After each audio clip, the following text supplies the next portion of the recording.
What's going on, everybody? Welcome back to MLB Swing for the Fences here on the Run Pure Sports YouTube channel. It's Wednesday, June 25th. We've got an 8-game baseball slate. I think a pretty interesting one with a lot of different ways to play it. So, yeah, excited to break it all down. Joined as usual on Wednesday by the legend himself, Statsational.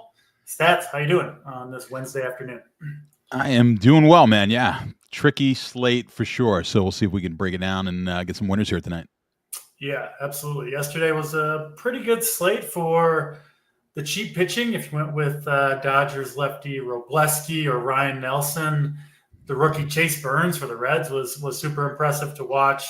So that was a fun one. And one tonight where we've got the Dodgers back in Coors Field. We've got the Yankees, I think, in a pretty good spot in Great American Ballpark. So bats to pay up for. Pitchers, too, though, with guys like Wheeler, Yamamoto, Max Fried, Joe Ryan on the slate. So I do think this is a slate where, yeah, I think you can go either direction.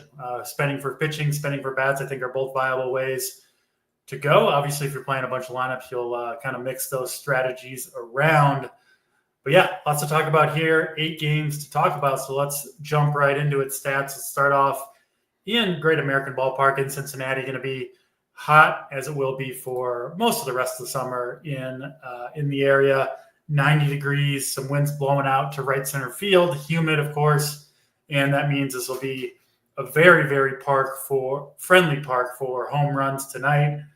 And to me, looks like a really good spot, specifically for the Yankees left-handed bats against Brady Singer. Always target lefties against Singer, but in this park, with a team with a lot of power from the left side like the Yankees, looks like an especially good spot to me, one of my favorites for offense on the slate for home runs especially.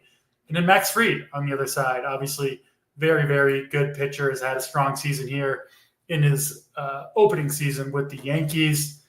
Some risk, of course, going into Great American Ballpark. Obviously, the home run ball can pop up at any time, but I think the strikeouts could be there for Fried as well. So I don't have him as my number one spend option today, but certainly in the pool on the list for me is Max Fried.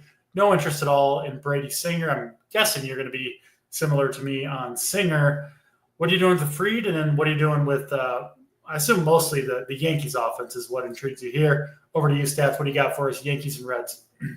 Yeah, I mean, the Yankees offense definitely the better side, I think, of this one. So Singer, I'm gonna excuse me. Sorry, got to clear the throat. But yeah, Singer is not going to be in the mix. Now, for Fried, I've got him as the 5th best option on the slate here tonight. So okay. I don't have him too high, and I almost think you could play. It's not my favorite play, but you can play some Cincinnati. I wouldn't go crazy with it, but I think you can play a couple of pieces just as maybe a leverage spot. I just don't like the matchup. I don't like the strikeout total with Fried. 5.5. It is juiced to the over, a little lower than his typical, and 17.5 outs. That is heavily juiced to the over. So I will have Fried a bit. I don't know where the market is on him, or at least where Saber is on him right now. I didn't look at that yet. But if it's high, let's see. I'm going to look at it right now. I think we could take 17. There's a better spot for like leverage against a pitcher than Fried with Cincinnati, and we'll go over that when we get to it. But I wouldn't go crazy here. I think you could play a couple of pieces. If you're going to play a bat, McClain would be the bat that I like the most at 3,600. But the Yankees. Let me kind of focus on the Yankees here, because if you're not playing the Dodgers tonight, I think the Yankees are going to be the way to go. And I almost think it's going to be tricky to play the Dodgers with the fact that I don't like a lot of these cheap pitching arms tonight. So not that the Yankees are particularly cheap, but we can get some. I mean, Stanton's still 3,700, is still reasonably priced here for the potential, at least, that we have with Stanton. Grisham, 4,100. If you look at the Boom Report, this which will be out after we do this show, I mean, the Yankees are going to have a lot of bats with 20+%, 25% probability of a home run tonight. So I think we've got high probability of home runs in this Yankee game. I would almost look to get to use this Yankee game to get away maybe from the Dodgers. But we've got the leverage versus starting pitcher, which you asked about, and I have it now on the Boom sheet. And then you'll see, obviously there's not going to be too many people on Springer. So when you look at that sheet tonight, it's going to be a very low numbers on the Yankees, but you'll see high numbers on Cincinnati because of the fact that we're going to have, decent ownership on Fried tonight. So the players, it's going to use the boom rating in conjunction with the projected ownership on the pitcher that team is going against. And it's a good little. I think it's going to be a nice little addition to the tool, to that sheet, which is going to it worked out. We had 2 days ago. Seattle was a strong play. Yeah. If looking at them leverage versus the pitcher, and they wound up being pretty good and in the winning lineups on most GPPs. So I think that's going to be a good addition, and you're going to see like the Dodgers and the Yankees here today will not show up high, and that's the whole point of this report, because obviously no one's going to be rostering the pitchers against the Dodgers and the Yankees tonight. But what we want to try to find is maybe some spots where we've got some decent ownership on a pitcher, yet we can go against them. So this is going to be a good addition, I think, to give us an idea of which of those spots are worth playing.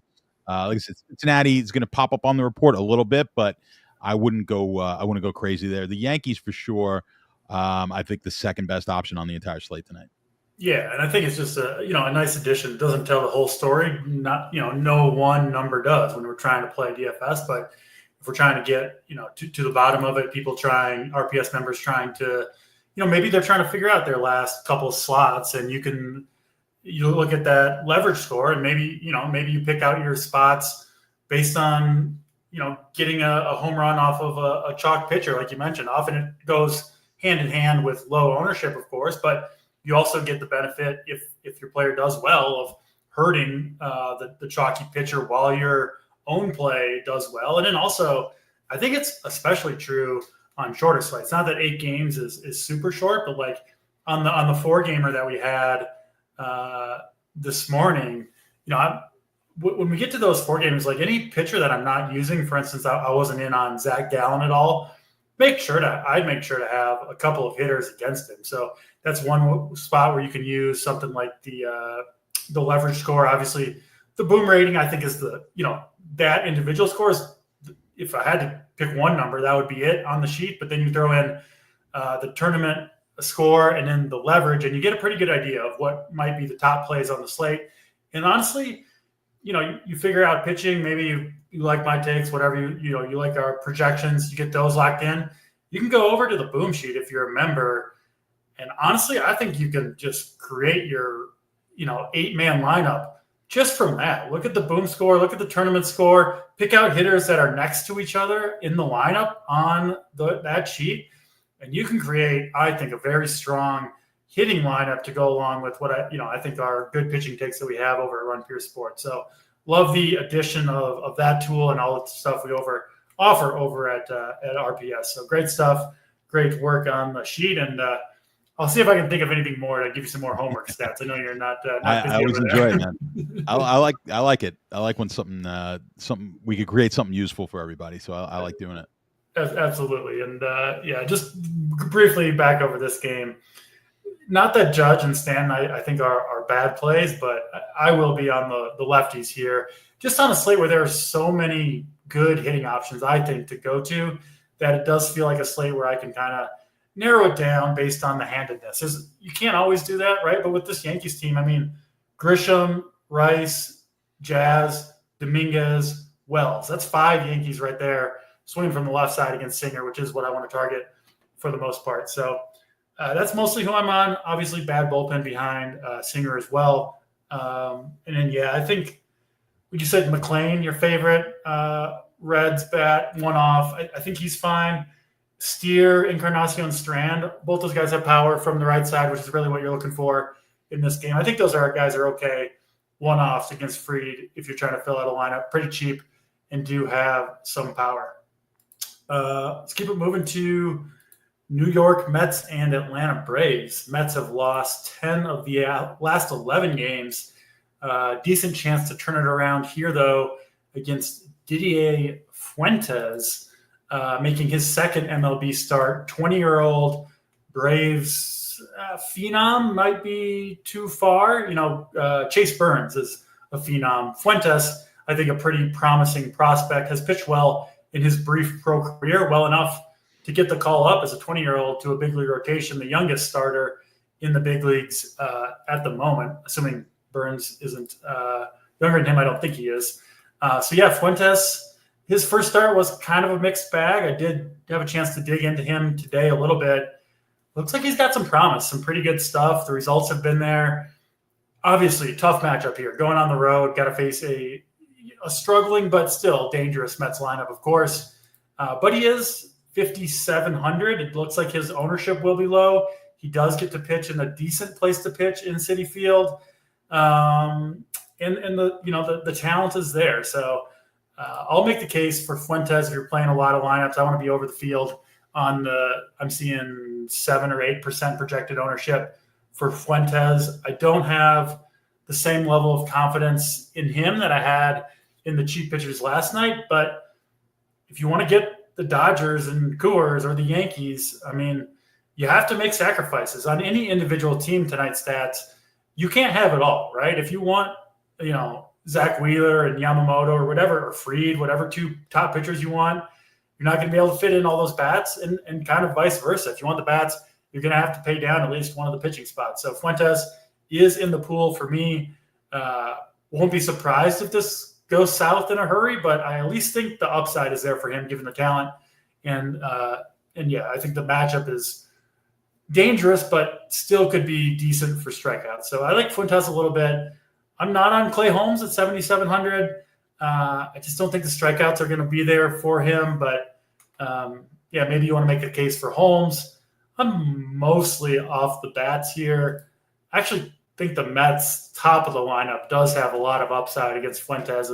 If he doesn't have it for whatever reason, obviously a lot of power up there. They could do some damage, but they are not high. I mean, I like the Yankees, the Dodgers, even the Cubs better than the Mets' expensive bats. So I'm probably not going to end up there personally. And then I will be mixing in some Braves bats. But again, they're expensive and they are, in my eyes, below some of these other top offenses. A lot to choose from today. What do you see in stats between the Braves and the Mets? Yeah, so I mean, I think what we're going to see on ownership with Fuentes is probably going to be a little inflated just because of the salary. And like you were talking about, we're going to have to use someone cheap here to get to some of these more expensive bats. And I think people are going to want to play Coors. They're going to want to play the Yankees. And I think Fuentes winds up being over what that projection is as far as I'm seeing Saber at 15, which I think is maybe more accurate to what I think that's going to be a little closer, if not 20, because I think a lot of people are with the Mets not playing as well right now, and the fact that to fit in some of these more expensive bats, you're going to have to drop down somewhere. And I think a lot of people a lot of the builds are going to be one of these expensive pitchers with a Fuentes and then go with these expensive stacks. I think you're going to see a bit of that. So where I have Fuentes rated, I've got him as the 7th best option. That's including taking salary into account. So, I mean, he's definitely playable here. He will be in my mix for the 150. There is K upside, but we're not looking for much tonight. They didn't put a number on him as far as outs, but just 3.5 strikeouts juiced to the over for Fuentes. As you mentioned, Holmes, you're not going to be playing. I will not be playing Holmes either. Just the strikeouts not there. Fairly high walk rate as well, which I never like unless I'm getting someone with high potential strikeouts, which you're not going to get here with Holmes. So I would leave Holmes out on my builds here tonight. I think Fuentes has his place, but with that said, I think you kind of alluded to it. I think you could play some of these Mets bats, and you'll see it on that leverage versus starting pitcher report, where this is the Mets are going to be one of those teams where I think much better than Cincinnati. If you're looking to make that kind of a play, the Met bats for sure. I think you could go ahead and play them. Certainly secondary stacks and even 5-man stacks tonight on the Mets could be fairly low owned again. And again, I like those situations where we've got a really cheap pitcher and we're not playing the talent as much with that. Like the ownership is not reflective of necessarily the talent. it's kind of the situation of what the slate looks like that night. I think you've got that situation here with the Mets. So while Fuentes is definitely in play, I think you could sneak in some Mets stacks here, and that could give us some pretty good leverage over the field. Yeah, that all makes sense to me. And Fuentes' first start was in Miami, which is about as easy of a landing spot as you can have, right? There's no crowd. It's just, again, you wouldn't expect to kind of be too nervous there or whatever your first start. Different animal, right? Going interdivision rival game into Citi Field in New York, 20 years old, second big league start. I do think, I do like Fuentes some. I do think there's some almost unprojected upside for the Mets stack on just a Fuentes just implosion, right? He's just a young kid going out there. If it goes south for him in a hurry, it seems unlikely that he would be kind of able to right the ship and get it going. I could just see a situation where it just all falls apart for him. So I do think there's upside for him at 5,700. But again, that Mets team to me might be a little bit under-owned as well. So a game where I do want to play both sides of it. Did you say the Braves bats? I assume you're not crazy about them. No, yeah. I mean, they're not one of my favorite stacks, but I certainly playable here. I mean, if you want to go a little bit different and expand, I mean, Acuna is obviously expensive, and I assume not a lot of people will be on him because of some better expensive options. But he rates out really well for me, as does Riley and Olsen tonight, with Ozuna kind of right behind those guys. So I think you got options. The bottom, Atlanta's got in my on the boom sheet, their bottom 4 or 5 batters are going to be really low rated. So it's more about the top of the big bats for Atlanta that I do like, and I think secondary stacks are the way to go with Atlanta. I wouldn't avoid using Atlanta bats at all. Yeah, makes sense to me. Actually, I think both these offenses are kind of top heavy. Top 4 or 5 bats is what you want to go with, either the Mets or the Braves if you're going in that direction.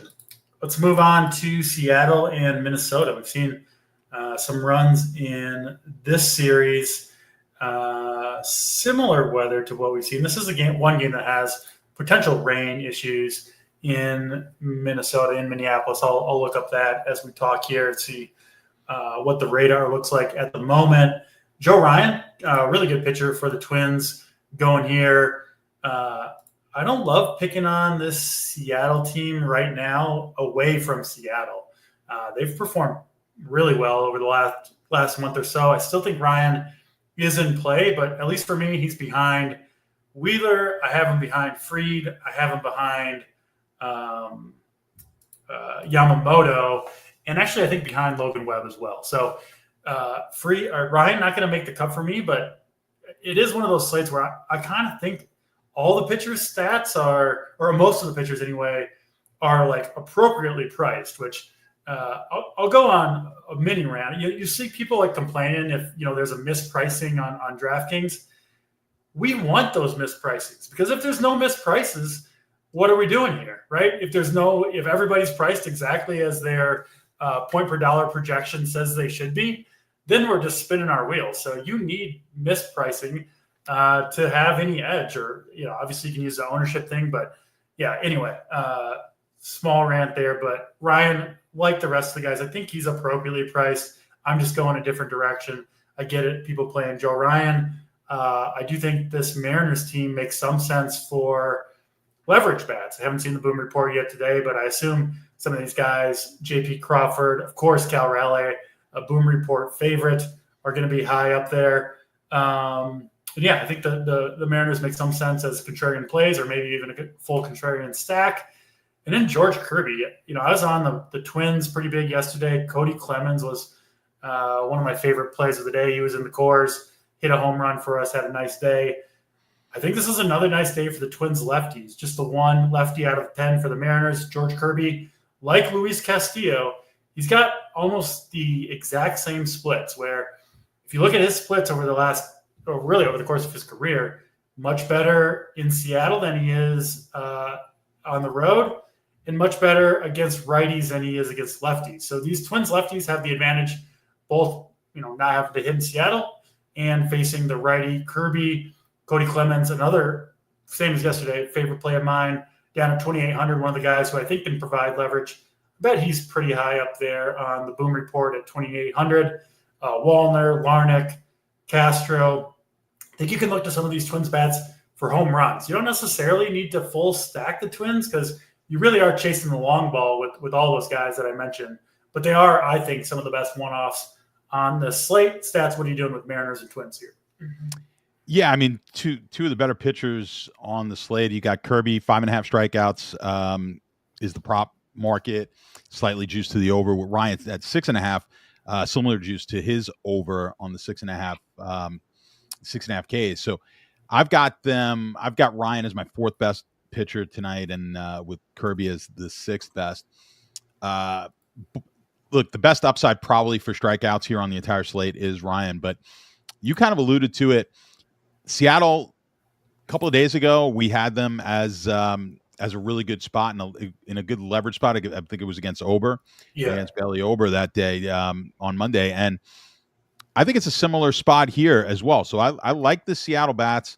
I think you could play both sides. You could play Ryan. We could also play the Seattle side of this one. So the thing with Seattle, I mean, obviously Raleigh's always up there on the Boom Report, like you said. We've got decent power in this lineup, and I think against certain pitching, when we could catch them against a pitcher who's going to be of kind of decent own 20-25% ownership, they're always going to be a solid play on that leverage versus starting pitching metrics that we now have. So I think Seattle in spots with Raleigh at 3,500 is pretty good. Cole Young at 2,200, another really good option here on the Seattle side. So I do like that as a contrarian kind of a very low owned play here on Seattle, certainly with secondary stacks, especially. And on the Minnesota side, I agree with you. I think Cody Clemens is one of the best plays on the entire slate at the at 2,800 for Minnesota. But Minnesota, again, they're going to rate out not as well on that leverage versus starting pitcher metric, but they will they're going to rate as one of the higher teams also on this, because Kirby should not be as owned as Ryan, and that's going to lower them a bit on that with that metric. But at 8K, I think both of these guys are certainly in play as far as the pitchers. They're just not my strongest pitching options on this entire slate, and I think you can make a case for both offenses against both of these pitchers as leverage plays. Yeah, and going back to the Boom Report, like guys like Cole Young, some of these unheralded youngsters that I'm sure a lot of people just don't know that much about, right? And don't have time to dig into all these stats, but you can look at the Boom sheet and kind of figure out who are the cheap bottom of the order guys that have the best chance to do some damage. Cole Young, certainly one of them. We all know Cal Raleigh is going to be a good play most nights, but yeah, I think some of the cheaper, lesser known guys, Cody Clemens, Cole Young, those types of players, it does clarify those situations for you. We've got some boots on the ground in Minnesota, pouring there right now. I did just pull up the radar, but I do think it is going to clear up. So I do think this game will play again, and I don't even think there'll be a delay. So the radar actually, yes, raining now, but future looks pretty good to me. I do expect Mariners and Twins to play, honestly, probably without issue. So I'll be planning to play this one as normal. We'll pay attention to the weather. Sometimes it can shift when you get a big storm moving through the area. The winds can shift. We'll see on that. But, I do think overall I actually like this game better for offense. I think you'll get most of these guys very, very low owned, given some of the other options for offense that we have on the slate. And again, I'm not going crazy, I don't think, with full stacks on either team, but it does look like a pretty good spot to chase home runs, which obviously is kind of the name of the game anyway. So I'm not writing off either offense. Power hitters on both sides against Ryan and Kirby do make some sense to me. Keep it moving to Tampa Bay and Kansas City, another game. It's going to be very warm, very hitter-friendly in Kansas City, 90 degrees, humid, and pretty strong winds, looking like out to center field. So this will play like a hitter's park here. It's a big outfield, but heat, humidity, and wind will make it decent for home runs and really good for everything else. It's actually one of best contact parks. Not a lot of high strikeout performances in Kansas City. Michael Wacha and Drew Rasmussen going here. Both guys priced in the mid 7Ks, which I think are very reasonable price tags for the talent level. But I think I'm going elsewhere on this slate for pitching, given the options that we have. They're not quite cheap enough, and I just don't think the strikeout upside is there for either guy. So I crossed both these guys off my list on my 10 lineups that I play. Stats where'd you end up with Wacha, Rasmussen, and maybe some sneaky offenses here too. I'm not crazy about either offense, but yeah, hitting weather looks awesome. So maybe you could go in this direction. What are you doing? Stats with Rays and Royals. Yeah, I think both pitchers are going to be out for me with Wacha and Rasmussen. They're the two of the three worst K per inning pitchers here that we've got on the slate. Yeah.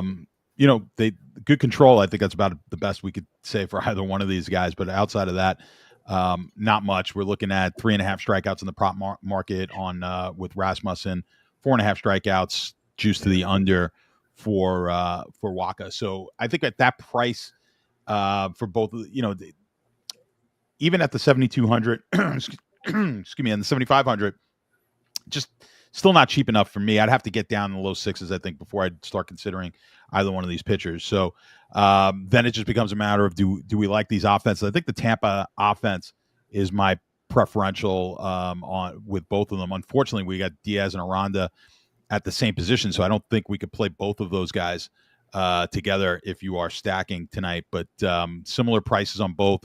They're going to both rate out similarly.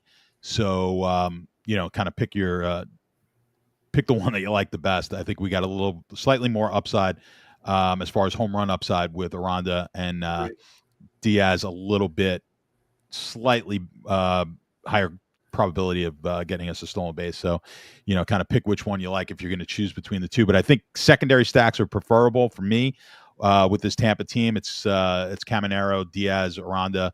Those are the guys. Then I like, of course, Bobby Witt on the Kansas City side. I think you could throw Lowe in there also at 4,400. So basically you could play almost the infield here for Tampa and then find some of these big banging bats in the outfield for your 5-man stacks and maybe catcher elsewhere. So I'm not going to go heavy on this game, but and Kansas City just going to sprinkle in some spots. Rave maybe at the 2,200. It's really nice savings there. I don't mind that. He's got some speed.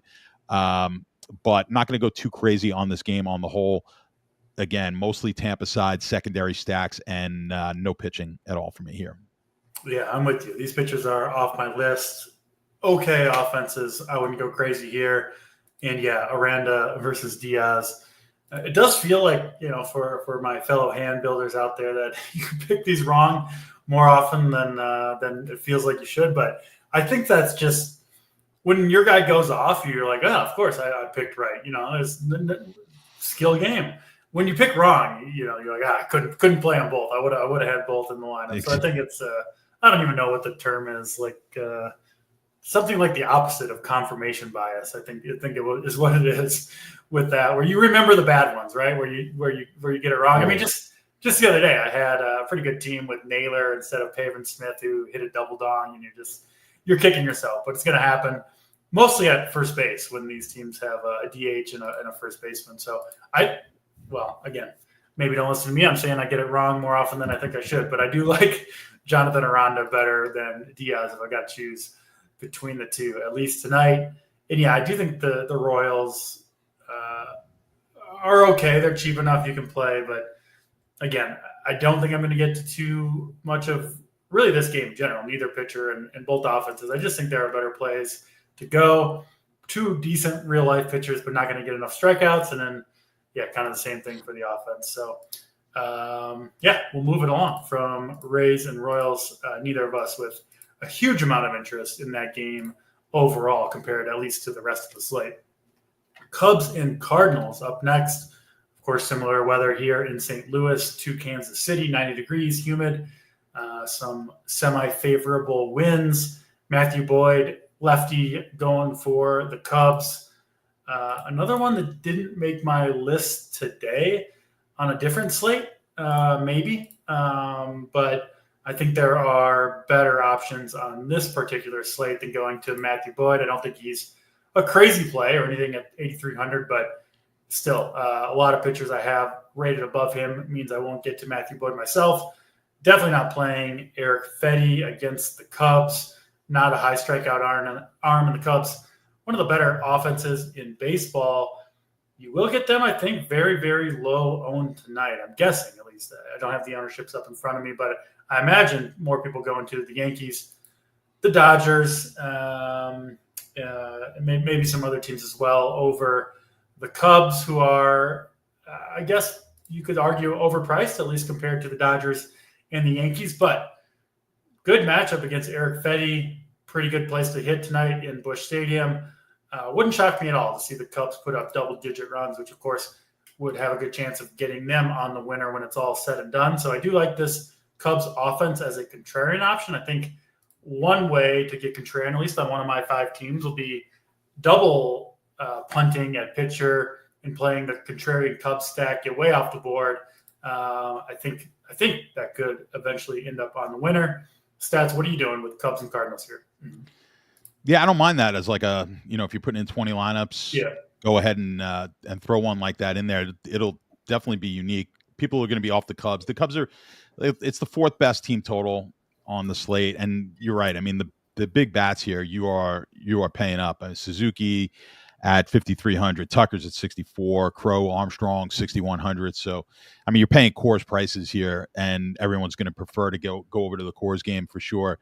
If they're going to spend up. So I do think that's a good way to get unique tonight and throw a lineup like that in there. Certainly in your 20 max builds, I'll have some just kind of naturally in my 150 builds. But looking at the pitching, Boyd, my 9th best option on the slate, just not enough strikeouts, as I think you mentioned, for Boyd. Fetty, the worst strikeout potential, or 2nd worst on the next to Rasmussen on this entire slate. So Fetty will not be making any lineups here for me. So just to give you an idea in the betting, I mean, just 3.5 strikeouts is the betting prop for Fetty, with 4.5 as the market on Boyd. So don't particularly care for either one of these pitchers, but offensively, St. Louis, I just can't get.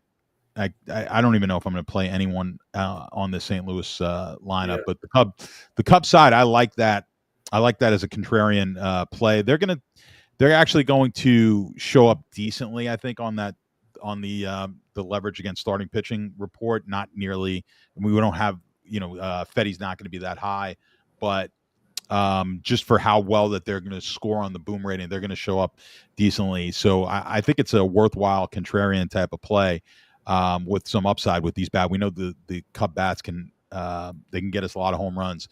Not my favorite play, but I think they're certainly in play. And then if you go down to some of the cheaper options, which are also going to be good, is Swanson, Happ, and Kelly behind the plate. I think those guys, they do save you a little bit and are all solid options as well. Yeah, I don't know if this is the right way to look at it, but I do kind of look at it this way. There would be plenty of slates this season where this Cubs team would be massively popular. It's a great spot for them, really. It's just not as good, right, as the Yankees and the Dodgers. Who's the team? Who's got the 3rd highest team total after you said they were 4th? The Mets. Okay, makes sense. I do like the Cubs better than the Mets, I think. Looking at ownerships from Sabre, they've got Ian Happ as the highest owned Cub at 7%. Not a huge slate, and you're giving me the Cubs here, 90-degree weather against a very mediocre Fetty who's not going to strike anybody out. I do think the Cubs are good contrarian plays for sure. I mean, Kyle Tucker at 1.5% owned. I'm sure he'll be a little bit higher than that, but just a crazy low number for one of the best hitters in baseball in a good matchup, like a really good matchup. So I do think the Cubs make some sense, especially if you're comfortable with the cheap pitching, which of course, I am for the most part as usual. But if you are and you want to get contrarian, I do think the Cubs make some sense. And I'm with you on the Cardinals. I don't really see anything. I think Mason Wynn is okay at 3,600 at shortstop. And then Wilson Contreras does have a pretty long history of crushing lefties. I think he's okay as well. But I wouldn't go too crazy with this Cardinals lineup. Cubs make some sense though. They are a team. I think if I was playing the Cubs, I think the full stack makes more sense than one-offs. Whereas the Yankees, the Mariners, the Twins, they all have, you're kind of chasing the home runs. I see the Cubs getting there more through big rally innings, maybe getting into that Cardinals bullpen early and putting up runs that way. So if I am playing the Cubs, I do think a 4 or 5 man stack from them does make the most sense as the way to approach it on the slate. Let's move it to Houston for Astros and Phillies. Rookie lefty Colton Gordon going for the Astros. He's been growing on me a little bit stats. I've used him quite a bit over this, 10-start run or so that he's been on.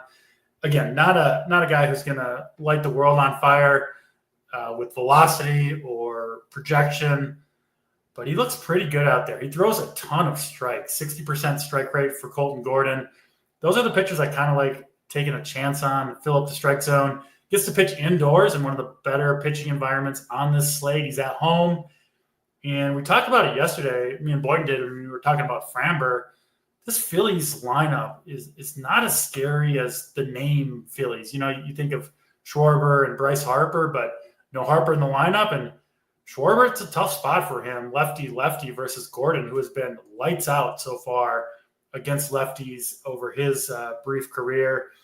Bottom of the Phillies lineup is pretty brutal, and there are strikeouts in this lineup as well. So I do like Colton Gordon at 6,500 on this slate. I do have him second, though, in the cheap pitcher rankings. We'll talk about Edward Cabrera when we get to the last game of the night. But I like Gordon. Here's some. And then Zach Wheeler, my SP1 on the slate, gets an Astros team that is, well, credit to them. They've actually got 3 lefties. I think that might be a season high amount of lefties in the lineup for the Astros. But most of the lineup, again, 6 righties, and most of the good hitters swing from the right side.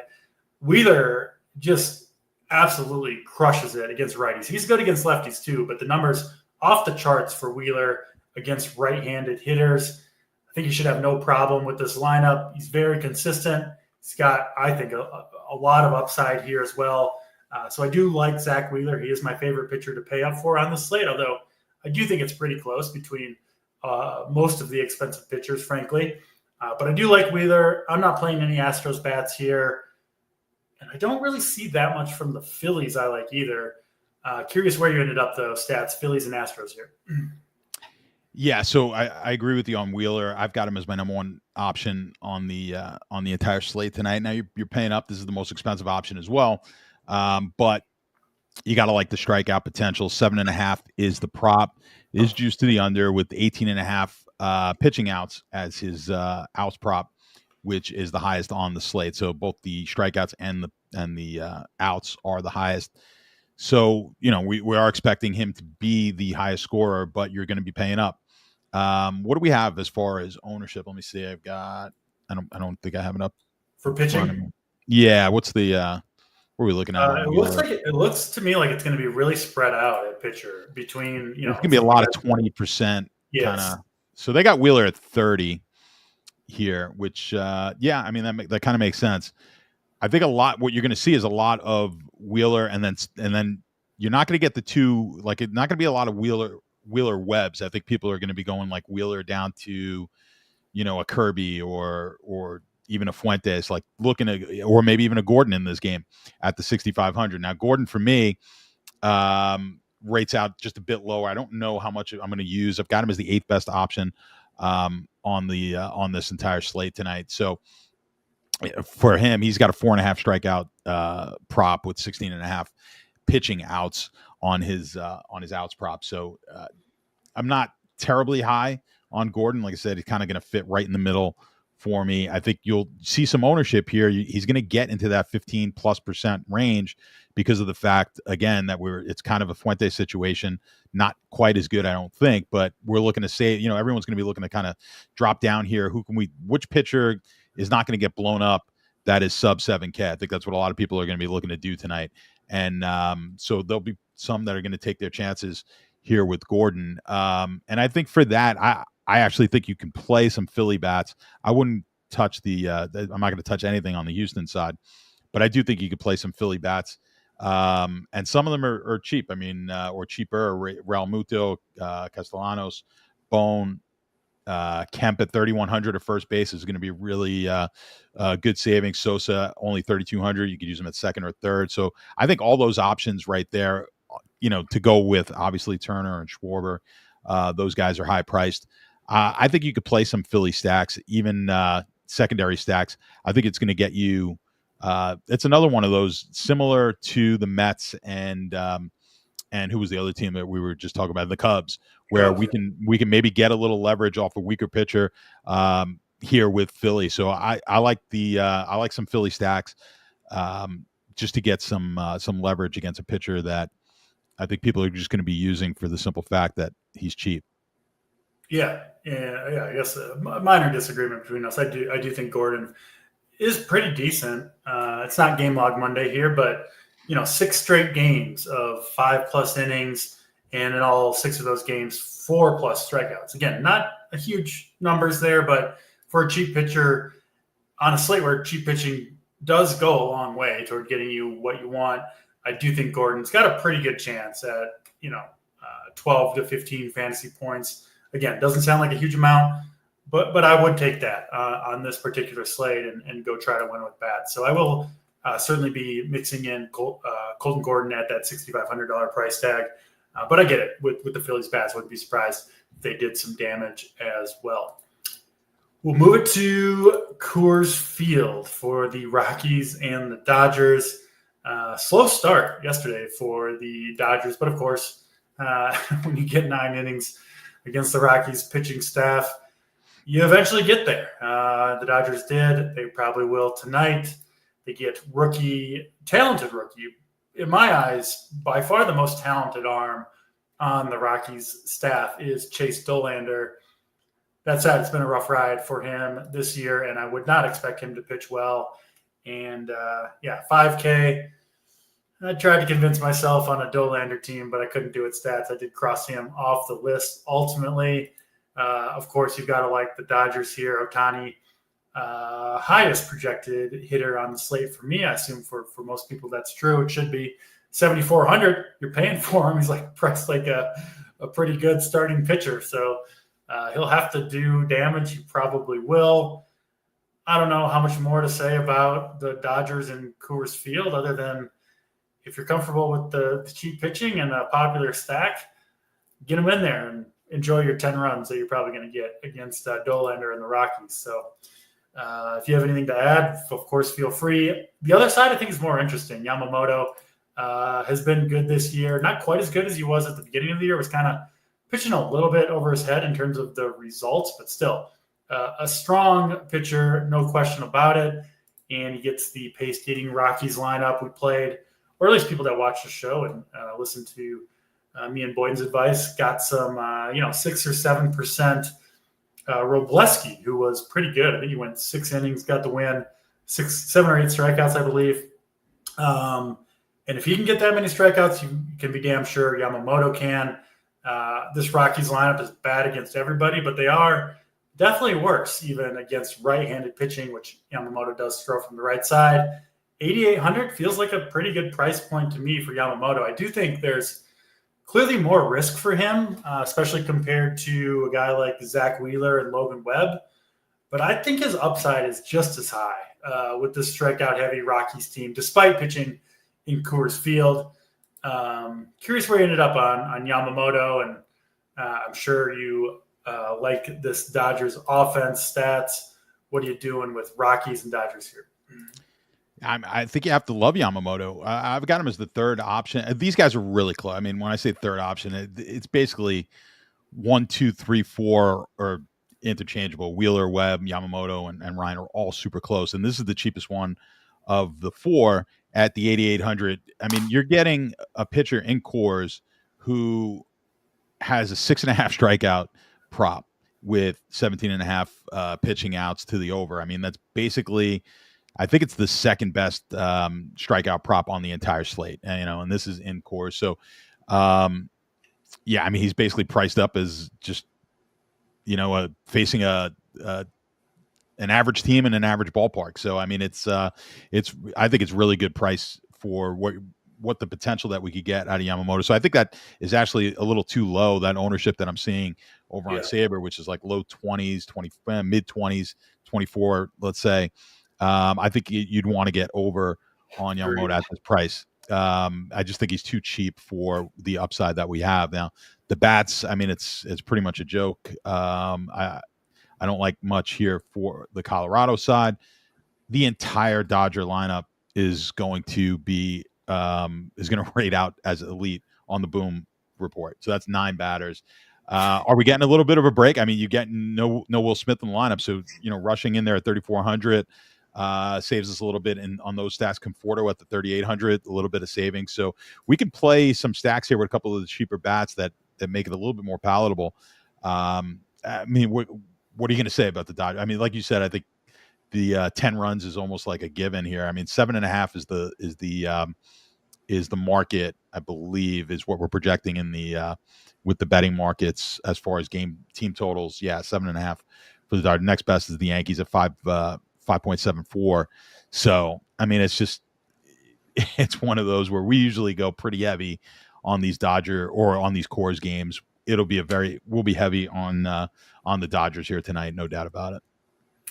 Yeah, I do think you're paying for them, so you don't want pinch hit risk here. I do think the first 7 Dodgers in the lineup, that's Ohtani, Betts, Freeman, Muncy, Teoscar, Pages, and Edman, are all essentially pinch hit risk free in this one. So you're going to get 9 innings in Coors against the Rockies staff. Conforto rushing, some pinch hit risk, but they're cheap enough where you can play them anyway.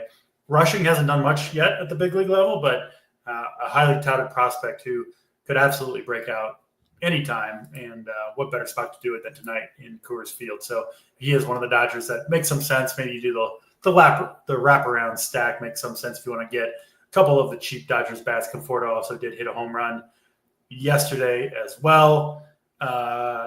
Individual Dodgers bats, do you have any that kind of stand out as your favorite if you're not going for a full stack stats?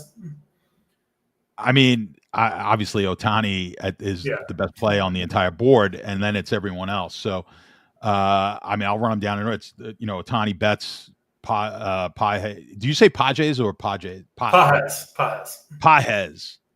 The Spanish pronunciation. Okay, I got you. Freeman and Conforto, Hernandez, Muncy, Edman, and then rushing, and they're all rated really high. So I think it's just they're all really, really close. And it's almost like whatever fits, right? Whatever fits your other. I wouldn't get too crazy with it. I would almost see, if you're playing them as a main stack, see what your secondary stack that you like, and then just kind of fit usually it's the other way. Like I look at my main stack, and then who can I fit with them if I'm playing one lineup, especially. But when all 9 are in play, then you can go the other way. Yeah, I'm looking at a secondary stack. Like who do I want as my secondary stack, and then just fit the Dodgers to them. That's how I would play it tonight. They're just all really solid plays. Yeah, absolutely. If I had to choose, picking out just a couple of Dodgers, Ohtani 1, Muncy I think is the second best option, and then on down the list I do have Betts just a little bit kind of below everybody else with the huge price point and just a little bit of a lack of power, but obviously nitpicking and not saying not to play Mookie Betts, but if you're trying to choose, he is lower on the list, at least for me tonight. That's Dodgers and Rockies and Coors. Let's go to San Francisco for the last game of the night.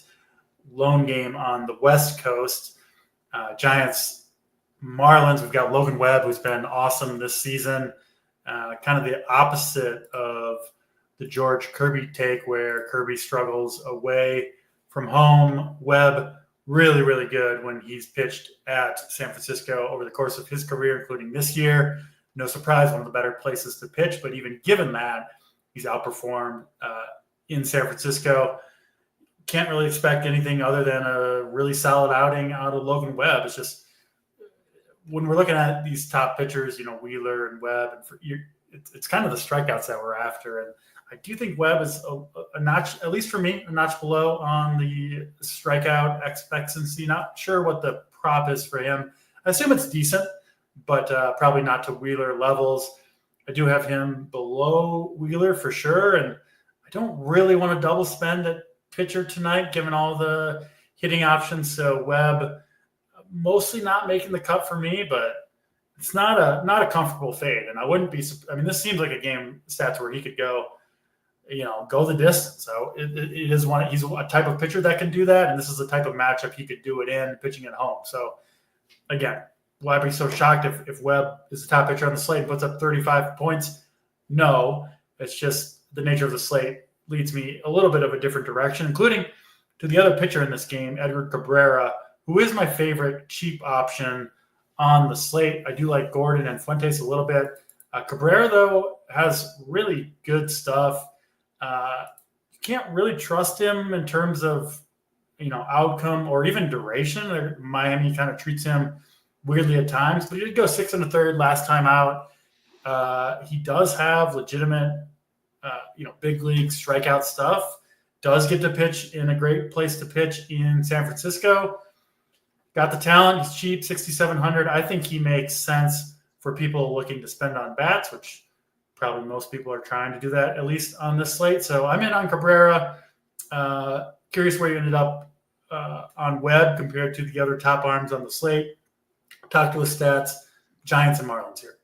Yeah, I mean, with Cabrera, I'm not as high. I agree with what you're saying with the he can get strikeouts, can miss bats, throws a lot of pitches out of the strike zone as well. So that's the thing. So the pitch count is up, and when you look at him in the prop market, they're looking at 15.5 outs with a 4.5 strikeout total. Now that's juiced to the over, which is not terrible for someone at 6,700. I prefer Gordon myself if I'm going to drop down that far over Cabrera, but Webb for me is my number 2 pitcher on the slate. I think Webb's probably your best cash game pitcher if I had to say on this entire slate. I think his floor is high. I don't know if his ceiling is as good as a Wheeler or even a Yamamoto, but I've got him as my second best choice tonight. He's got 6.5 in the prop market on his strikeouts, but juice to the under. So it's actually not as good as what we have for Yamamoto. But what you said, I mean, he might, I'll never bet on anyone to go to the distance, but it is rare that you see 20.5 outs as a prop. So they're basically saying, the over is 7 innings, which you just don't, I mean, you never see that. I can't remember seeing a 20 for I don't remember it either. I was trying to think about it while you were talking. I don't remember 20.5. You never see 19.5, let alone 20.5. So that's a really high, and that's why I love the floor for Webb. So yeah, it's a really good floor. I'm not paying 10K for floor. We're trying to win a GPP, and so I need some upside. So I think there's better upside with Wheeler and Yamamoto, but I'm certainly not leaving Webb out. And I think if you're single builds for sure, I mean, it's the way a lot of people are going to be playing it, but I'm going to do the same thing. I'm not going to be playing like Wheeler Webb. I'm not putting 20.3 down on pitching tonight. So it's kind of, if you're going to use one of those guys, you're going to have to find someone cheaper to go with them, unless you're just going to go totally contrarian, take 2 of the higher owned pitchers and then force yourself to take some cheap stacks, which who knows, could be good. But I think the contrarian stacks today are also expensive. So I think any way you play it, for me, kind of goes the same. I've got to look at the pitching in the same exact way, where I've got to find some cheaper pitchers. And to me, the alternative stacks that I'm going to take, I'm still paying up for anyway. So it's just a matter of taking those, the Cub stacks, the Met stacks that are going to be expensive, but less owned. So I think that's where I'm looking at it. But offensively in this game, I think it's the worst offensive game on the entire slate. I wouldn't touch not one bat for either team. I think you totally X them out. You're playing pitchers only in this one. Yeah, agree with everything you said. And just we have, most of the lineups or projected lineups obviously out now. I just don't think double spending. I think anything can happen. It's a baseball slate, but I think it's a tough route to the top tonight, given all the massive home run props and projections we have on some of these top hitters. That it's really hard to get more than a couple of them. into your lineup if you're double spending at pitcher. So I'll be surprised if there's not a cheaper pitcher on the winner tonight. Obviously, you could see, Webb and Wheeler pitch 8 or 9 innings and put up 35 fantasy points, and then maybe they get there. But even then, it's going to be tough to fit the top bats with those guys. So I think, personally, I'll have a cheap pitcher on almost every team I build, maybe all of them. Benair, of course, he's got the cheat code. So he's got Wheeler, Webb, and the Dodgers 5-man. But for people without those, without the extra salary on DraftKings, I think you're going to have to make some tough choices, which I think makes for a fun slate. So looking forward to this one. Stats, let's go back over some of the stuff. It sounds like both of us are going to be pretty spread out. I think in general, you kind of are. I'll be more spread out tonight than I typically am. But what's your favorite pitching combination tonight if you had to choose one? I know it is tough to narrow it down tonight a little bit. Yeah, it's brutal. It's brutal. I'll go with I just don't like the cheap pitchers enough, so I'm gonna take a Wheeler Yamamoto combo. It's a little chalky, but I think that's gonna be my best combo tonight. Yeah, no argument with that. I like both those guys a ton. I'll go with Wheeler, and we'll go down to Edward Cabrera, who I do think has significant strikeout upside. I think he's the higher upside play. Cabrera is over Gordon. Gordon, to me, has the safer floor. But again, I think you're going to need a big score to win tournaments tonight. So I'll chase what I think is decent strikeout upside for Edward Cabrera. Pair him with Wheeler as my preferred combination. But I will certainly be mixing in more pitchers and stacks than I typically do on an 8-game slate. Stats, give us your top 2 stacks of the night. You can include the Dodgers if you want, but maybe go a different 2. Yeah, I think the Dodgers are just obvious. So, I'll give you, I think the next best option here off the Dodgers is going to be the Yankees, which I also think might be kind of obvious. And then I'm going to go with the Mets as a little bit of a contrarian type of play. I think the Mets bats tonight, lower owned. We've got a few options to do that with some lower owned stacks with the way the slate sets up. But the Mets are going to be the one for me that I'll go with here on the show. Makes sense. For me, top priority tonight is the Yankees lefties against Brady Singer and Great American. That's, again, a lot of places you can go for offense. That's the number one thing that I want to get into my offense. Just so much power. Sets up perfectly against Singer in that park. And then I'll go to the Cubs as the contrarian stack, all going to be under 10% owned. Pretty big upside, I think, against Eric Fetty. And you're paying up for it, but I could certainly see the Cubs putting up double-digit runs, which should get them close to the winners, assuming the Dodgers don't put up 20, which could also happen. All right, that'll do it for this show. No real night games tomorrow, so hopefully we'll have a show for you guys tomorrow morning before the early slate, if I can find someone to join me for that. If not, we'll be back on Friday, you and Steve Boyden. But yeah, that'll do it for today. Thanks, everybody, for watching. We'll be in the Discord answering questions, finishing up the Boom Report, getting the Coors in, all that good stuff as we prepare for this 8-game slate. For now, though, that'll do it. He's Stats. I'm DC. We're out of here.